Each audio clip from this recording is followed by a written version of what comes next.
नमस्कार दोस्तों, आज मैं फिर हाजिर हूँ एक नई कथा के साथ। उम्मीद करती हूँ ये कथा भी आपको ज़रूर पसंद आएंगी। अगर ये कथा आपको पसंद आए प्लीज़ सब्सक्राइब करें, लाइक करें, कमेंट करें।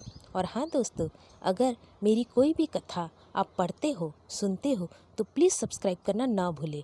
प्रारंभ करते हैं आज की कथा। शिव विवाह संपूर्ण कथा। पुराणों के अनुसार भगवान ब्रह्मा के मानस पुत्रों में से एक प्रजापति दक्ष कश्मीरी घाटी के हिमालय क्षेत्र में रहते थे। कुछ लोग इसका स्थान कहीं और बताते हैं। प्रजापति दक्ष की दो पत्नियां थीं, प्रस्तुति और वीरनी। प्रस्तुति से दक्ष की 24 कन्याएं जन्मी और वीरनी से 60 कन्याएं। इस तरह दक्ष की 84 पुत्रियों और 1000 पुत्र थे।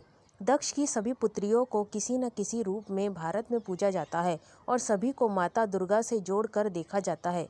राजा दक्ष की पुत्री सती की माता का नाम प्रस्तुति था। यह प्रस्तुति ही स्वयंभू मनु की तीसरी पुत्री थी। सती ने अपने पिता की इच्छा के विरुद्ध कैलाश निवासी शंकर से विवाह किया था। हालांकि प्रजापति दक्ष ने ब्रह्मा की सलाह से ही भगवान शंकर को अपनी पुत्री ब्याही थी, लेकिन दक्ष इस विवाह से संतुष्ट नहीं थे।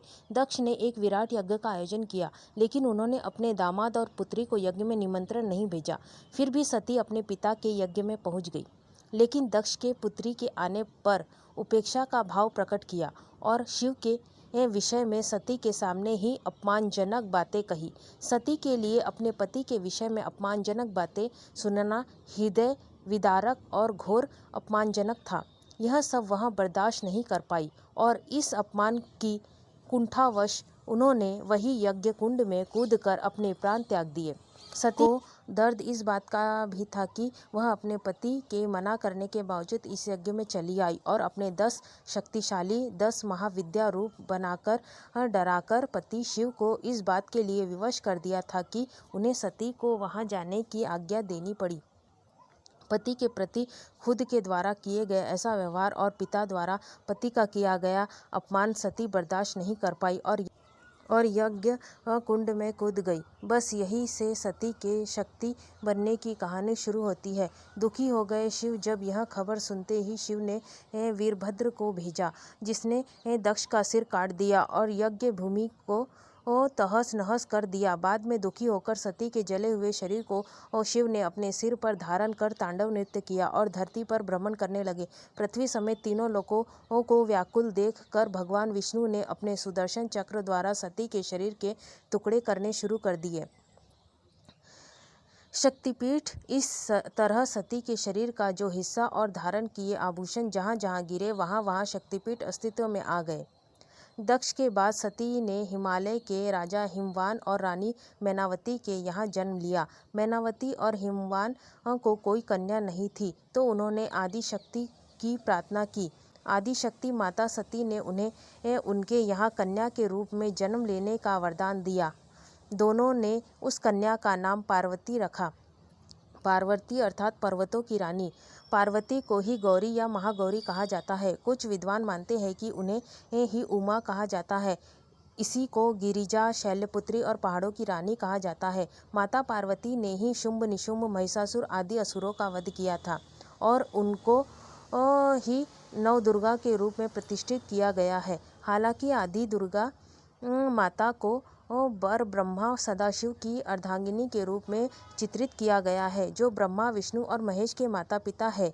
उक्त दुर्गा के रूप में ही माता पार्वती को भी चित्रित किया गया है। माना जाता है कि जब सती के आत्मदाह के उपरांत विश्व शक्तिहीन हो गया, उस भयावह स्थिति में त्रस्त महात्माओं ने आदिशक्ति देवी की आराधना की।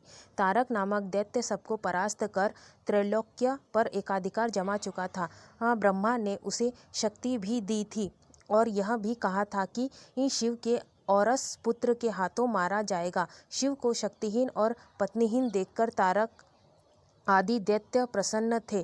देवतागण देवी की शरण में गए। देवी ने हिमालय हिमवान की एकांत साधना के प्रसन्न होकर देवताओं से कहा, हिमवान के घर में मेरी शक्ति गौरी के रूप में जन्म लेंगी। शिव उससे विवाह करके पुत्र को जन्म देंगे जो तारक का वध करेगा। भगवान शिव को पति के रूप में प्राप्त करने के लिए माँ पार्वती वन में तपस्या करने चली गई। भगवान शंकर ने पार्वती के प्रेम की परीक्षा लेने के लिए सप्तऋषियों को पार्वती के पास भेजा। सप्तऋषियों ने पार्वती के पास जाकर उन्हें हर तरह से यह समझाने का प्रयास किया कि शिव अखंड है, अमंगल है, वेशभूषाधारी है और जटाधारी है। तुम तो महान राजा की पुत्री हो, तुम्हारे लिए वह योग्य वर नहीं है। उनके साथ विवाह करके तुम्हें कभी सुख की प्राप्ति नहीं होगी। तुम उनका ध्यान छोड़ दो। अनेक यत्न करने के बाद भी पार्वती अपने विचारों में दृढ़ रही। उनकी दृढ़ता को देखकर सप्तऋषि अत्यंत प्रसन्न हुए और उन्होंने पार्वती को सफल मनोरथ होने का आशीर्वाद दिया है और वे पुनः शिवजी के पास वापस आ गए। सप्तऋषियों ने पार्वती के अपने प्रति दृढ़ प्रेम का वृत्तांत सुनकर भगवान शिव अत्यंत प्रसन्न हुए और समझ गए कि पार्वती को अपने सती रूप का स्मरण है। सप्तऋषियों ने शिवजी और पार्वती जी के विवाह, लग्न, मुहूर्त आदि निश्चित कर दिया। निश्चित दिन शिवजी बारात लेकर हिमालय के घर आए। वे बैल पर सवार थे। उनके एक हाथ में त्रिशूल और एक हाथ में डमरू था। उनकी बारात में समस्त दैत्य और देवताओं के साथ उनके गण, भूत, प्रेत, पिशाच आदि भी थे। सारे बाराती नाच गा रहे थे। यह बारात अत्यंत ही मनोहारी और विचरित थी। इस तरह शुभ घड़ी और शुभ मुहूर्त में शिव और पार्वती का विवाह हो गया और पार्वती को साथ लेकर शिवजी अपने धाम कैलाश पर्वत चले गए। मान्यता अनुसार राजा हिमवान ने पार्वती के मन की इच्छा जानकर एक पुरोहित और एक नाई को कैलाश पर्वत भेजकर शिव से अपनी पुत्री का विवाह प्रस्ताव भेजा। शिव के पास विवाह का प्रस्ताव लेकर पहुँचे पुरोहित और नाई के सामने शिव ने अपनी निर्धनता और साधुता इत्यादि की ओर संकेत करके वहाँ की इस विवाह के औचित्य पर पुनः विचार करना चाहिए। पुरोहित के बार बार आग्रह पर शिव मान गए।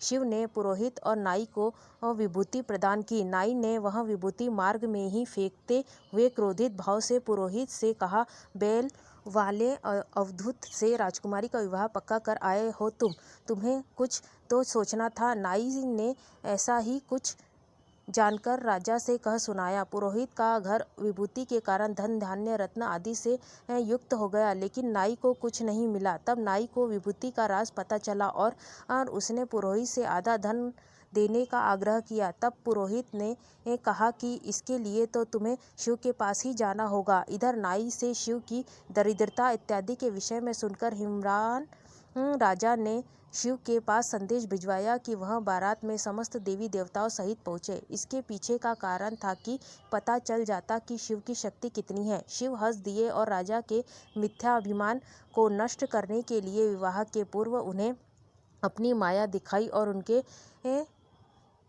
दंभ तोड़ा। माता उमा, पार्वती को ही उमा कहा जाता है। उमा नाम से एक अलग देवी थी।